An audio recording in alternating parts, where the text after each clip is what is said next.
ರಾಜ್ಯದಲ್ಲಿ ಹೆಚ್ಚುವರಿ ಡಿಸಿಎಂ ವಿಚಾರವಾಗಿ ಡಿಕೆ ಶಿವಕುಮಾರನ್ನ ಸಿಎಂ ಮಾಡಿ ನಂತರ ಒಂದಲ್ಲ 12 ಮಂದಿಯನ್ನ ಡಿಸಿಎಂ ಮಾಡಿಕೊಳ್ಳಲಿ ಎಂಬ ಚನ್ನಗಿರಿ ಶಾಸಕ ಬಸವರಾಜ ವಿ ಶಿವಗಂಗಾರವರ ಹೇಳಿಕೆಗೆ ಚನ್ನಗಿರಿಯ ತಾಲೂಕು ಅಹಿಂದ ಅಧ್ಯಕ್ಷರಾದ ಎಸಿ ಚಂದ್ರು ತಿರುಗೇಟು ಕೊಟ್ಟಿದ್ದಾರೆ.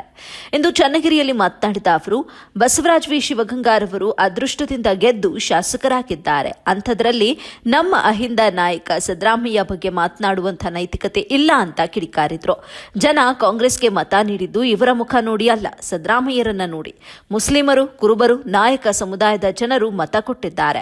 ಡಿಕೆ ಶಿವಕುಮಾರ್ ಬೆಂಬಲದಿಂದ ಟಿಕೆಟ್ ಪಡೆದಿದ್ರು, ಗೆದ್ದಿದ್ದು ಮಾತ್ರ ಸಿದ್ದರಾಮಯ್ಯನವರ ಹೆಸರಿನಿಂದ ಅಂತ ತಿರುಗೇಟು ಕೊಟ್ಟಿದ್ದಾರೆ. ಅವರಿಗೆ ಅಷ್ಟು ಬಲ ಇದ್ದರೆ ಶಾಸಕ ಸ್ಥಾನಕ್ಕೆ ರಾಜೀನಾಮೆ ನೀಡಿ ಪಕ್ಷೇತರವಾಗಿ ಗೆದ್ದು ತೋರಿಸಲಿ ಅಂತ ಸವಾಲ್ ಕೂಡ ಹಾಕಿದ್ರು. ವರದಿ ನಲ್ಲೂರು ಮೊಹಮ್ಮದ್ ಆಸಿಫ್, ಎಬಿ ನ್ಯೂಸ್, ಚನ್ನಗಿರಿ.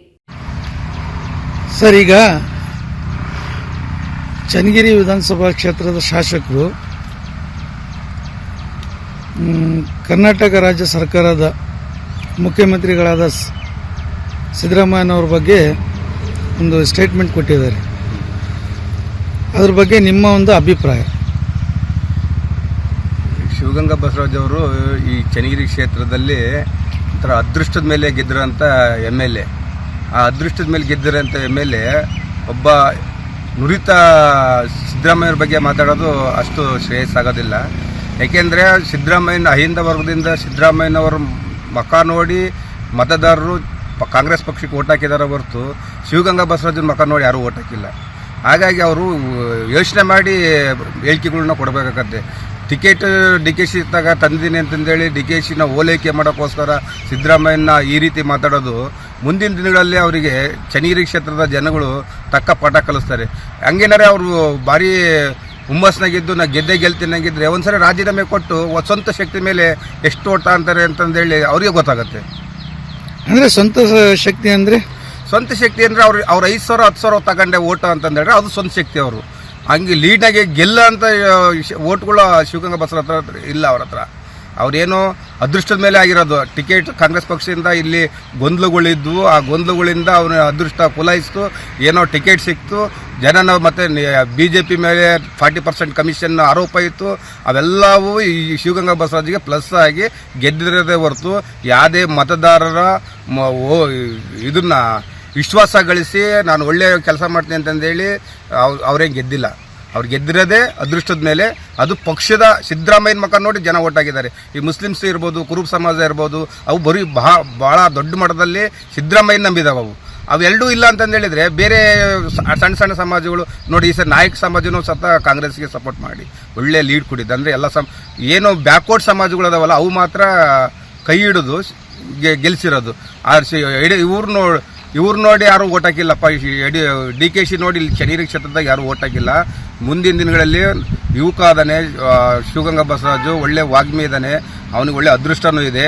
ಮುಂದಿನ ದಿನಗಳಲ್ಲಿ ಈ ರೀತಿ ಹೇಳಿಕೆಯನ್ನು ಕೊಡೋದು ಬಿಟ್ಟು ಅವನು ಜನಗಳಿಗೆ ಕೆಲಸ ಮಾಡಿಕೊಡ್ಲಿ. ಜನಗಳ ಕೈಗೆ ಸಿಗ್ತಾ ಇಲ್ಲ ಅನ್ನೋದು ಆರೋಪ ಇದೆ. ರಸ್ತೆ, ರೋಡು, ಚರಂಡಿ, ಈಗ ನೋಡಿ ಮುನ್ಸಿಪಾಲ್ಟಿ ಚನ್ನಗಿರಿ ಮುನ್ಸಿಪಾಲ್ಟಿ ನೆನೆಗುದ್ದಿಗೆ ಬಿದ್ದಿದೆ. ಅದನ್ನ ಇನ್ನು ಓಪನ್ ಆಗಿದೆ, ಒಬ್ಬರು ಅಧಿಕಾರಿಗಳು ಅಲ್ಲಿರಲ್ಲ. ಅದನ್ನ ಮಾಡಕ್ಕೆ ಹೇಳ್ಬೇಕು. ಅದು ಮುನ್ಸಿಪಾಲ್ಟಿ ಆಫೀಸು ಇದು ಓಪನ್ ಆಗೈತೆ, ಅಲ್ಲಿ ಬಿಲ್ಡಿಂಗ್ ಓಪನ್ ಆಗೈತೆ, ಅದು ಅದ್ರ ಒಳಗೆ ಹೋಗಿ ಸೇರ್ಕೊಳಕ್ಕೆ ಆಗ್ತಾ ಇಲ್ಲ. ಮತ್ತು ಇಂಥ ಕೆಲಸಗಳು ಮಾಡೋದು ಬಿಟ್ಟು ಬರೀ ಬೆಂಗಳೂರಾಗ ಕೂತ್ಕೊಂಡು ಇಂಥ ಹೇಳಿಕೆ ಕೊಟ್ಟು ಟಿವಿಗೆ ಮಾಧ್ಯಮದಾಗೆ ಬರೋಕ್ಕೆ ಅವರೇನೋ ನಾವು ಮುಂಚೂಣಿ ನಾಯಕ ಆಗಬೇಕು ಅಂತಂದೇಳಿ ಹೊಂಟಿದ್ದಾರೆ. ಆಗಲಿ, ಒಳ್ಳೇದು, ತಪ್ಪೇನಿಲ್ಲ. ಆದರೆ ಒಬ್ಬ ಅಹಿಂದ ನಾಯಕನ ಬಗ್ಗೆ ಮಾತಾಡಬೇಕಾದ್ರೆ ಎಚ್ಚರಿಕೆಯಿಂದ ಮಾತಾಡಬೇಕಾಗತ್ತೆ. DKC ಮಕ ನೋಡಿ ಈಗ ಕರ್ನಾಟಕದಲ್ಲಿ ಓಟಿನ ಸಂಖ್ಯೆ ಎಷ್ಟೈತೆ ಅಂತ ಫಸ್ಟ್ ಪರಿಗಣನೆ ತಗೊಳ್ಳಿ. ಯಾಕೆಂದ್ರೆ ಫಸ್ಟ್ ಅವರೇ ಚೆಕ್ ಮಾಡ್ಕೊಂಬಿಡ್ಲಿ ನನಗೆ ಎಷ್ಟು ಓಟ್ ಅದಾವೆ ಅಂತಂದೇಳಿ. ಆಮೇಲೆ DKC ಓಟ್ ಎಷ್ಟದಾವೆ ಅಂತಂದೇಳಿ ಚೆಕ್ ಮಾಡ್ಕೊಳ್ಳಿ. ಹೋಗ್ಲಿ ಸಿದ್ದರಾಮಯ್ಯನ ಓಟ್ಗಳು ಎಷ್ಟದಾವೆ ಅಂತ ಚೆಕ್ ಮಾಡ್ಕೊಳ್ಳಿ. ಆವಾಗ ಯಾರು ಮಕ ನೋಡಿ ಕಾಂಗ್ರೆಸ್ ಪಕ್ಷ ಅಧಿಕಾರಕ್ಕೆ ಬಂದಿದೆ ಅಂತ ಈ ಸಮಾಜಕ್ಕೆ ತಿಳಿದಿತ್ತೆ. ಮೇಲೆ ಅವರು ಶಿವಗಂಗಾ ಬಸವರಾಜ್ ಅವರು ಸ್ವಂತ ಶಕ್ತಿ ಮೇಲೆ ಓಟ್ ತಗೋಬೇಕು. ಅವರು ಪಕ್ಷ ಬಿಟ್ಟು ಓಟ್ ತಗೊಂಡು ಅವ್ರ ಸ್ವಂತ ಶಕ್ತಿ ಎಷ್ಟೇ ಅಂತ ಪಕ್ಷೇತರ ನಿಲ್ಬೇಕು. ಅವ್ರಿಗೆ ಪಕ್ಷೇತರ ನಿಂತ್ಕೊಂಡು ನಮ್ಮ ಶಕ್ತಿ ಇದೆ, ನಾನು ಪಕ್ಷೇತರ ಹೋಗಿ ಗೆಲ್ಬಹುದು ಅನ್ನೋ ತೋರಿಸ್ಕೊಟ್ರೆ ನಾವು ಅವಾಗ ಅವ್ರನ್ನ ಒಪ್ಕೊಂತೀವಿ. ಅವ್ರು ಏನು ಬೇಕಾದ್ರೂ ಮಾತಾಡ್ಬೋದು ಅಂತ. ಅವ್ರ ಪಕ್ಷದಾಗಿದ್ದು ಪಕ್ಷದ ಚಿಹ್ನೆಯಲ್ಲಿ ಗೆದ್ದು ಈ ರೀತಿ ಹೇಳಿಕೆ ಕೊಡೋದು ಅಸಮಂಜಸ ಅಂತ ನನಗನ್ಸುತ್ತೆ. ಈ ರೀತಿ ಹೇಳಿಕೆ ಕೊಡೋದ್ರಿಂದ ಕಾಂಗ್ರೆಸ್ ಪಕ್ಷ ಮುಜುಗರ ಅನುಭವಿಸಬೇಕಾಗತ್ತೆ. ನೋಡಿ, ಇವರು ಶಾಮೂರು ಶಿವಕೃಷ್ಣಪ್ಪನವರು ಸ್ವತಃ ಹೇಳಿದ್ರು, ಅವನಿಗೇನು ಯಾರೋ ಹೇಳಿಕೆ ಕೊಟ್ಟು ಹೇಳಿಸ್ತಿದ್ದಾರೆ, ಅವನ್ನ ಸ್ವಂತವಾಗಿ ಹೇಳ್ತಿಲ್ಲ ಅಂತಂದೇಳಿ. ಹಿಂಗೆ ಪಕ್ಷದಲ್ಲಿ ಅದು ಅಸಮಾಧಾನ ಬರೋಕ್ಕೆ ಇವರೇ ಒಂಥರ ಒಡಕುಂಟಕ್ಕೆ ಕಾರಣಕಾರೆ. ಅದು ನಮ್ಮ ಕ್ಷೇತ್ರದ ನಾಯಕನಿಂದ ಆಗಬಾರ್ದು ಅನ್ನೋದು ನಮ್ಮ ಅಭಿಪ್ರಾಯ.